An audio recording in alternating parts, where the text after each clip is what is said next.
శ్రీ గురుభ్యో నమః. సద్గురు త్యాగరాజు. చాన్నాళ్ళు నా గురువుకి ఏకైక శ్రోతని నేను. తర్వాత దేవీ ప్రసాద్ తోడయ్యాడు. తర్వాత మధు, టైలర్ చంద్ర, సుధాకర్, కాళేశ్వరరావు, తర్వాత పిసి రెడ్డి, కేసిరెడ్డి, కాశిరెడ్డి, మునిరెడ్డి, తర్వాత దాము సార్, హిందీ సార్, తర్వాత కైలాసం. సీనియర్ జూనియర్ గొడవలే లేవు. గురువు శిష్యులు అనే భేదాలే లేవు. పార్కులో కలుసుకున్న స్నేహితుల్లా సాయంత్రం 6కు అందరం కలిసేవాళ్ళం. సత్సంగంలో సంతోషంగా గడిపేవాళ్ళం. సాయంత్రం అయితే చాలు, దేవుని పటాల మీద పువ్వులు, శిష్యుల ముఖాల మీద నవ్వులు. అనిలాచల శివమాల పారాయణం, విష్ణు సహస్రనామ పారాయణం, గురుచరిత్ర పారాయణం, జ్ఞానవాసిష్ట పారాయణం. బోండాలు, బజ్జీల ప్రసాదం, టీలు, పాలు సేవనం. గురువు ప్రబోధాలు, శిష్యుల ప్రమోదాలు. అప్పుడే 9 అయిందా అనే దిగులు. చేపలు చుట్టేసి మూల పెట్టేసి సెలవు తీసుకునేవాళ్ళం. అందులో కొంతమంది పక్క గ్రామం నుంచి వచ్చేవారు. వారికి మరీ ఆలస్యం అవుతుందని సత్సంగం సమయాన్ని 9 నుంచి 8:30కు కుదించారు. పగలంతా ఎదురుచూపులు, మళ్ళీ సాయంత్రం 6 కోసం. నేను జీవితాన్ని మనుషుల మధ్య కంటే పుస్తకాల మధ్య ఎక్కువ గడిపాను.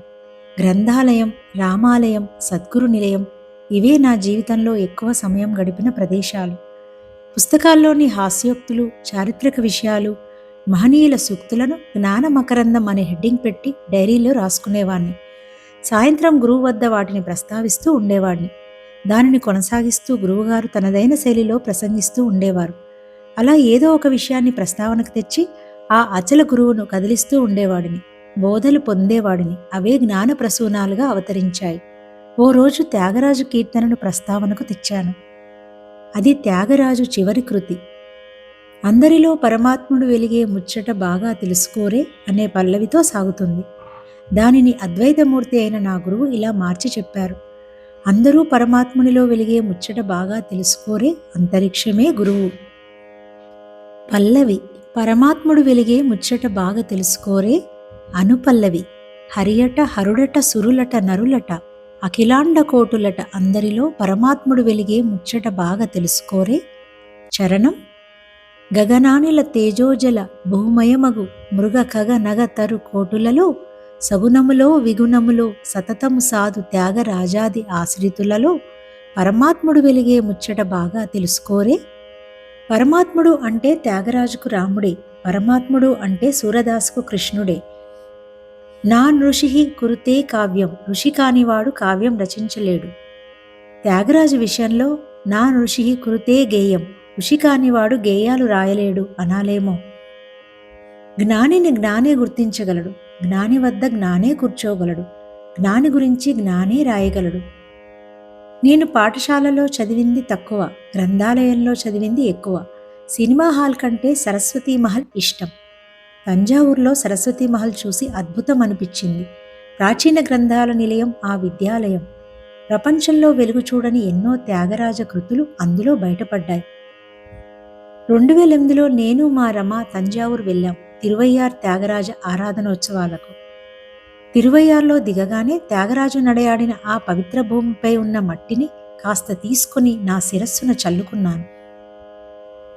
తిరువారూర్లో త్యాగరాజస్వామి దేవాలయ సన్నిధి వీధిలో కాపురముంటున్న రామబ్రహ్మం, సీత అనే పుణ్య దంపతులకు 4/5/1767న ఓ పండంటి మగబిడ్డ కలిగారు. ఆ శిశువుకు ఇంటి ముందున్న గుడిలోని శివుని పేరే పెట్టుకున్నారు, త్యాగరాజు అని. త్యాగరాజు పూర్వీకులు అందరూ సాహిత్య సంగీతాలలో ప్రవేశం ఉన్నవారే. ఆ సంస్కారం సహజంగా త్యాగరాజుకు అబ్బింది. సొంటి వెంకటరమణయ్య వద్ద సంగీతం నేర్పించారు తండ్రి గారు. త్యాగరాజు తన 18వ ఏటనే పుదుక్కోట ఆస్థానంలో జ్యోతి స్వరూపిణి రాగాలాపన చేసి జ్యోతిని వెలిగించాడు. అప్పట్నుంచి త్యాగరాజు కీర్తి నలుదిశలకు ప్రాకింది. 18వ ఏటనే పార్వతితో వివాహం. 22వ ఏట పార్వతి మరణం. ఆమె సోదరి కమలాంబతో వివాహం. ఏకైక పుత్రిక సీతామహాలక్ష్మి. ఓ సన్యాసి స్వరార్ణవం అనే సంగీత గ్రంథం త్యాగరాజు చేతిలో పెట్టి మాయమయ్యారు. 1808 సంవత్సరం నాటికి త్యాగరాజు 96 కోట్ల రామనామ జపం చేశారు. 24,000 కృతులు రచించారు. మన దురదృష్టం 700 మాత్రమే దొరికాయి.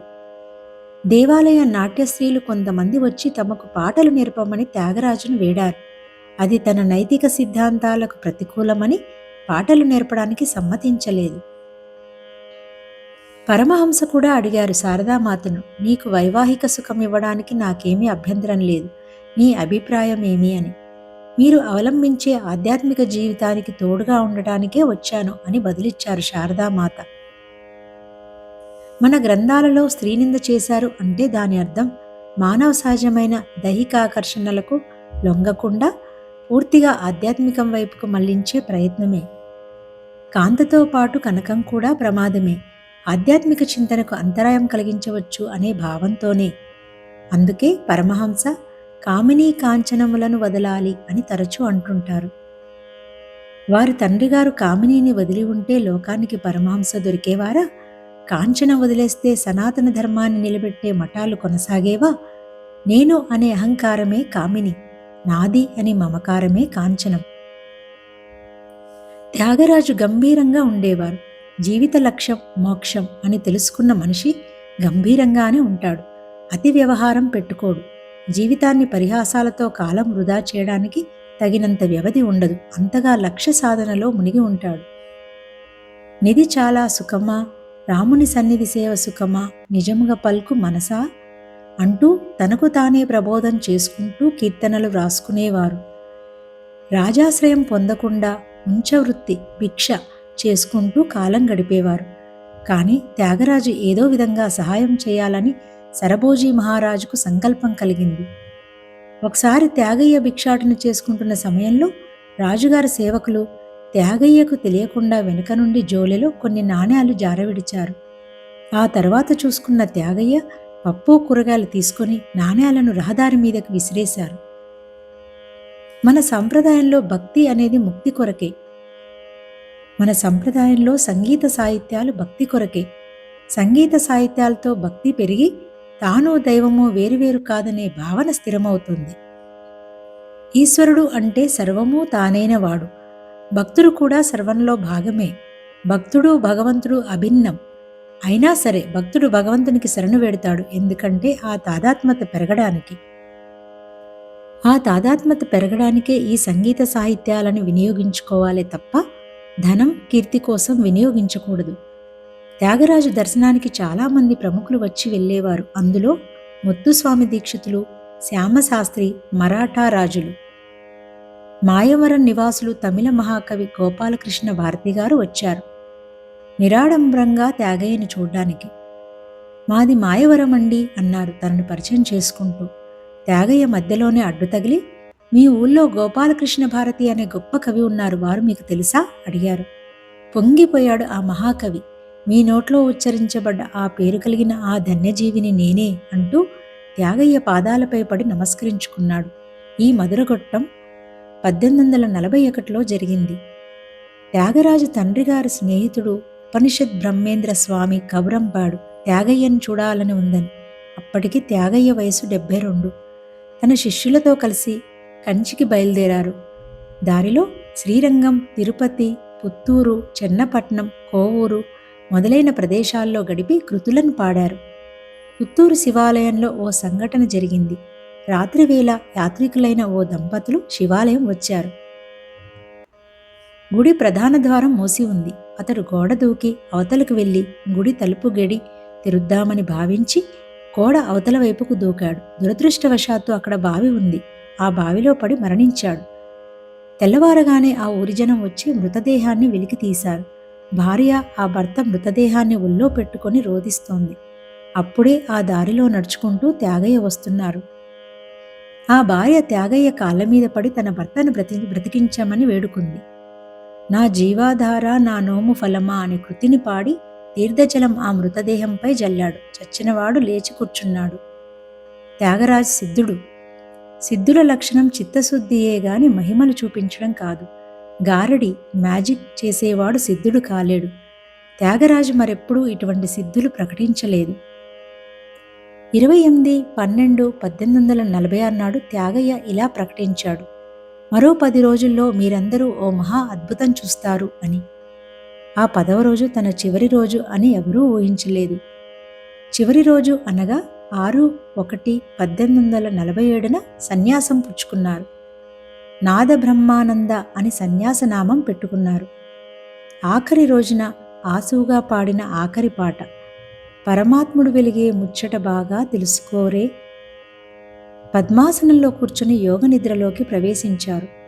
శిరస్సు ఉపరిభాగంలో నుంచి ఓ కాంతి వలయం అంతరిక్షంలోకి వెళ్ళి అంతర్ధానమవడం ఊరిజనం అంతా చూశారు. లోకాన్ని ఆయన ఏనాడో వదిలేశారు. కానీ ఈరోజే ఆయన లోకాన్ని వదిలినట్టు లోకానికి లెక్క అయింది. తరువాత 100 ఏళ్లకు 1947 భారత స్వాతంత్రం రావడం యాదృచ్ఛికం కావచ్చు. వారి కోరిక ప్రకారం భౌతిక దేహాన్ని తన సంగీత గురువుగారైన సొంటి వెంకటరమణయ్య సమాధి ప్రక్కనే సమాధి చేశారు. దేవదాసి అయిన బెంగళూరు నాగరత్నమ్మ గారు త్యాగయ్య సమాధి మీద దేవాలయం నిర్మించింది. త్యాగయ్య జాతికి ఇచ్చిన స్ఫూర్తి అదొక అనంత రాగం. త్యాగయ్య కథ విని మా శిష్యురాలు కిరణ్మయ్ ఇలా స్పందించింది. సాయంత్రపు వేళ సద్గురు జ్ఞాన కుటీరం మాకు కనిపించే కైవల్య నిలయం. తిరువయ్యారు మట్టిలో మిగిలిన పవిత్ర స్మృతి, సరస్వతీ మహలులో దాగిన అపురూప కృతి. రామ బ్రహ్మపుత్రునిగా ఉద్భవించి జ్యోతిస్వరూపిణి రాగంతో వెలుగులు చిమ్మి 96 కోట్ల రామనామంతో చిత్తశుద్ధిని పొంది నిధి కంటే రాముని సన్నిధే సుఖమని చాటిన మన త్యాగరాజు ఓ అద్వితీయ యోగి. అహంకార మమకారములను రెండింటినీ వదలడమే ముక్తికి మార్గమనే నిత్య సత్యాన్ని తెలిపిన నా గురువుతో నిత్య సత్సంగమే నా జీవిత పరమార్థం. త్యాగయ్య పాట, నా గురువు మాట మన జీవితాలను తీర్చిదిద్దే మణిదీపపు బాట.